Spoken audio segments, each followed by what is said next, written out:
கலைஞர் பேருந்து முனையம் என்று அழைக்கப்படும் பஞ்சப்பூர் திருச்சிராப்பள்ளி மாநகராட்சிக்கான பேருந்து நிலையம் தான் வந்திருக்கோம். எனக்கு உள்ளே வந்தோடனே இது பஸ் ஸ்டாண்டா இல்லை ஏர்போர்ட்டான்னு சொல்லிட்டு டவுட் வந்துச்சுங்க.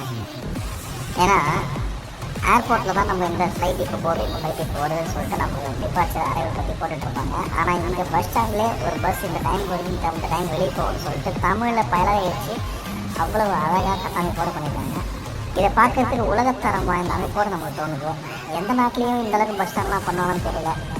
வெளிநாடு நான் போனது கிடையாது. ஆனால் தமிழ்நாட்டுக்குள்ளே நான் பார்த்து வியந்த பேருந்து நிலையங்கள் இதுவும் ஒன்று. ஏற்கனவே கிளாம்பாக்கம் பஸ் ஸ்டாண்டும் ஒரு உலகத்தர அமைப்பில் தான் கட்டியிருக்காங்க. அதே போல் தான் பஞ்சப்பூர் பஸ் ஸ்டாண்ட் கட்டியிருக்காங்க.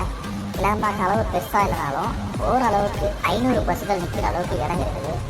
மற்றும் 5000 பேருந்து பயணிகள் இங்கே ஒரே நேரத்தில் இருக்கிற அளவுக்கு இட வசதி இருக்குது.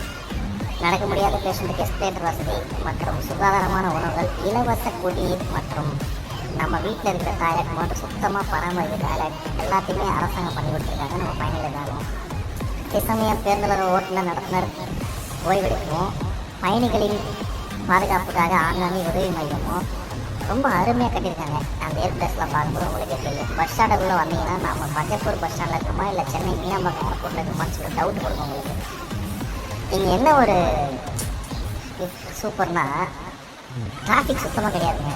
டிராஃபிக் இல்லாமல் ரொம்ப அழகாக இருக்குது. தனியாக இருக்குது பஸ் ஸ்டாண்ட். சூப்பராக கட்டியிருக்காங்க. கவர்மெண்ட்டுக்கு நம்ம நன்றி சொல்லி அவன் இந்த வருஷத்துக்காக ரொம்ப அருமையான பஸ் ஸ்டாண்ட். வாய்ப்பு கிடைச்சா ஒரு பாருங்க.